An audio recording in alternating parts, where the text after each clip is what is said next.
Hello everyone, आज फेरि तपाईहरुको अगाडि एउटा नयाँ भिडियो लिएर आएको छु र तपाईहरु सबैजना सन्चै हुनुहुन्छ होला है।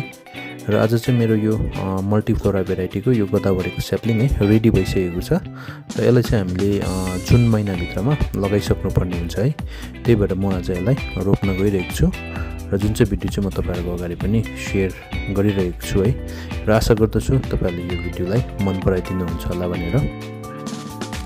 र सबैभन्दा पहिला यो गोदावरीको कम्पोस्ट मिक्सचरको कुरा गर्नुपर्दा तपाईहरुले यसमा गाईको मल 80% र 20% चाहिँ तपाईहरुले जुन चाहिँ माटो मिसाउनु पर्ने हुन्छ। यसमा चाहिँ माटो पनि तपाईहरुले जुन चाहिँ जमिन कुनै पनि तपाईहरुले जमिनको तपाईहरुले फर्स्ट लेयरको जुन चाहिँ माटो हुन्छ, जुन चाहिँ कालो कलरको हुन्छ, त्यसलाई तपाईहरुले 20% यसमा मिक्स गर्नुपर्ने हुन्छ।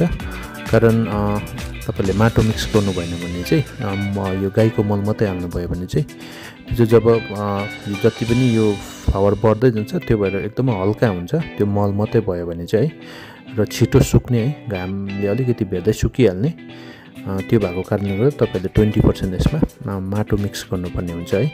माटो मिक्स गरेर चाहिँ तपाईले जमिनको त्यो मुनिलो भागको माटो चाहिँ हैन, जुन चाहिँ माथिको जुन चाहिँ फर्स्ट लेयरको माटो यसमा 20% मिक्स गर्नुपर्ने हुन्छ है। र यो चाहिँ मेरो 7 इन्चको गमला हो, फुल साइज 7 इन्चको। र यो पट पर्दा चाहिँ तपाईले साइडमा जसरी यहाँ भिडियोमा देखिरहनु भएको छ, तपाईले साइडमा चाहिँ प्रेस गर्नुपर्ने हुन्छ हल्का टाइपको। त्यसको बीचमा चाहिँ तपाईले यतिकै छोड्नुपर्ने हुन्छ।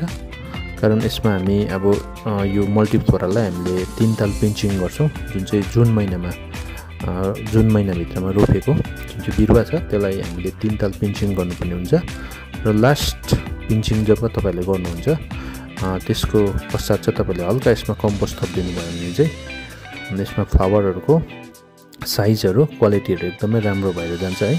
त्यही भएर तपाईले यो लेभलमा चाहिँ तपाईले यसमा कम्पोस्ट भर्नुपर्ने हुन्छ।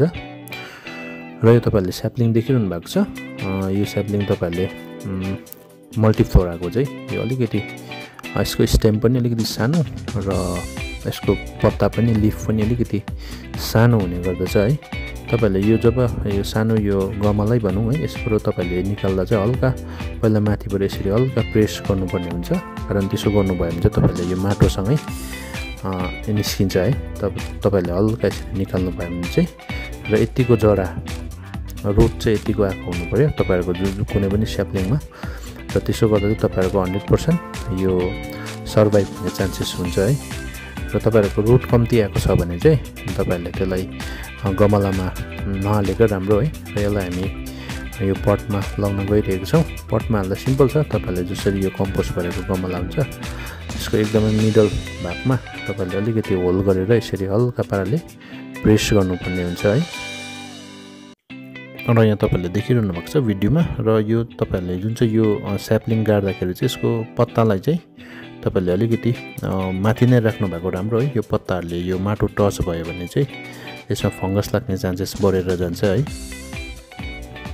र यहाँ तपाईहरुले देखिरहनु भएको छ हामी यो सबै कन्टिन्युअसली यो सबै गमलाहरुमा यो स्याप्लिङ लगाउने छौं है।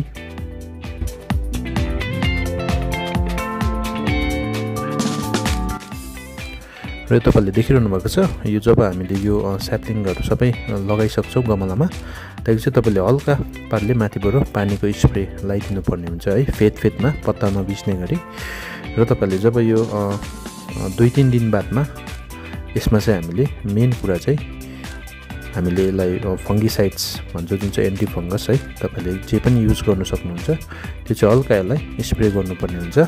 कारण यसमा चाहिँ छिटै फंगस लाग्ने चान्सेसहरु हुन्छ है। त्यो भएर तपाईले रोपेको 3 दिन बादमा चाहिँ तपाईले यसमा फंगिसाइड्स लाउनु चाहिँ एकदमै अनिवार्य हुन्छ है।